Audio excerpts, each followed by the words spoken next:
In this video, I am going to discuss the serotonin molecule with respect to the agonist drugs as well as their clinical uses, the antagonist drugs as well as their clinical uses. मतलब हम agonist of serotonin receptors को study करेंगे as well as antagonists को. agonist को अगर हम classify करें, सबसे पहले हमारे पास एक पूरी क्लास है, क्लास ऑफ ड्रग्स जिसको हम कहते हैं triptans. Triptans act on 5-HT1D by 1B agonist receptors. इसकी example, this is one of the receptor, उसके ऊपर ये ट्रिप्टेंस एक्ट करते हैं. और ये कौन से मॉलिक्यूल्स हैं? ट्रिप्टेंस, सिमाट्रिप्टेन, रिजाट्रिप्टेन, ज़ोलमिट्रिप्टेन. इसके हम क्लिनिकल यूजेस भी देखते हैं. अनदर ड्रग, ये क्लास नहीं है, this is a drug, this is cisapride acts as a 5-HT4 agonist. 5-HT4 receptor पे एक्ट कर रही है और एगोनिस्ट है, मतलब उसको स्टिमुलेट कर रही है. Tegaserod acts on the 5-HT4 receptor and is a partial agonist. Partial agonist क्या होता है? फॉर एग्जाम्पल, अगर सेरोटोनिन का मॉलिक्यूल है, वो 100% इफेक्ट दे रहा है रिसेप्टर पे, तो ये पार्शियल एगोनिस्ट अगर होगा तो वो 100% इफेक्ट नहीं देगा, 100% से कम देगा, मतलब कोई भी लेस देन 100% इफेक्ट देगा, बस इतना उसने देना है, लेकिन देगा वो लाजमी. तो उसको हम कहते हैं पार्शियल एगोनिस्ट.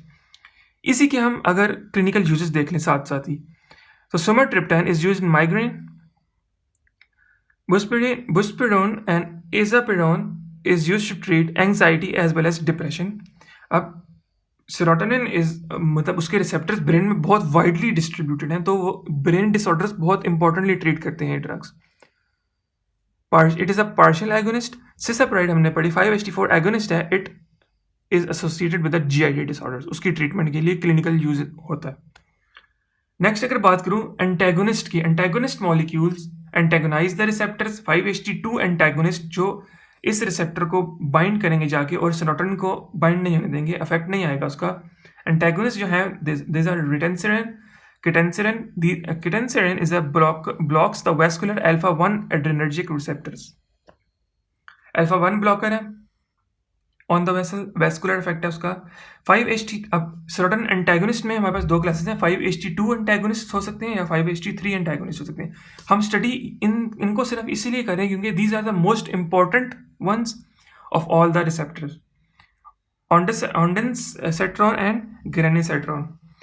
अब इन एंटेगोनिस्ट के क्या यूजेस हैं? अब एंटेगोनिस्ट आर वाइडली यूज्ड. अब सेरोटोनिन का मॉलिक्यूल है ना, उसका बैलेंस बहुत इंपॉर्टेंट है. वो ज़्यादा भी हो सकता है, कम भी हो सकता है. ज़्यादा होगा तब भी ब्रेन का कोई, फॉर एग्जाम्पल माइग्रेन हो सकता है, कम होगा तब भी माइग्रेन हो सकता है. तो उसको बैलेंस को मेंटेन करना बहुत इंपॉर्टेंट है. Ketanserin is used to treat migraine, depression and schizophrenia.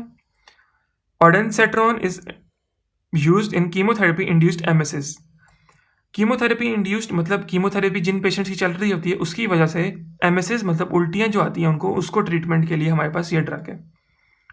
फ्लोक्सिटिन is used in the patients of depression, OCD, obsessive compulsive disorder, panic disorder, social phobia, social anxieties, PTSD, post traumatic stress disorders. ये mental disorders हैं, उसकी treatment के लिए these drugs are used.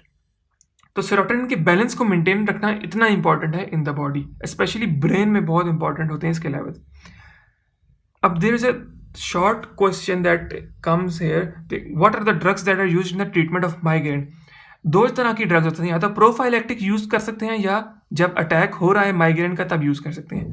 Prophylactic मतलब attack होने से पहले या उसकी ट्रीटमेंट चल रही है माइग्रेन की, तो उसके लिए यूज कर सकते हैं. बीटा ब्लॉकर्स यूज करते हैं to decrease the blood pressure as well as methotrexate. Secondly acute attack मतलब अटैक हुआ है बंदे को, तो we can use this drugs, sumatriptan, ergotamine. और फिर ये तो एक्यूट अटैक में यूज करते हैं जब हो रहा होता है, और जो उसकी सिम्टम्स क्लिनिकल मैनिफेस्टेशंस होती हैं, लेकिन उसके बाद एनाल्जेसिक्स देते हैं ताकि हेडेक उस बंदे का मिनिमाइज हो जाए. So that is it about the serotonin agonist, antagonist and the drugs that are used in the treatment of migraine.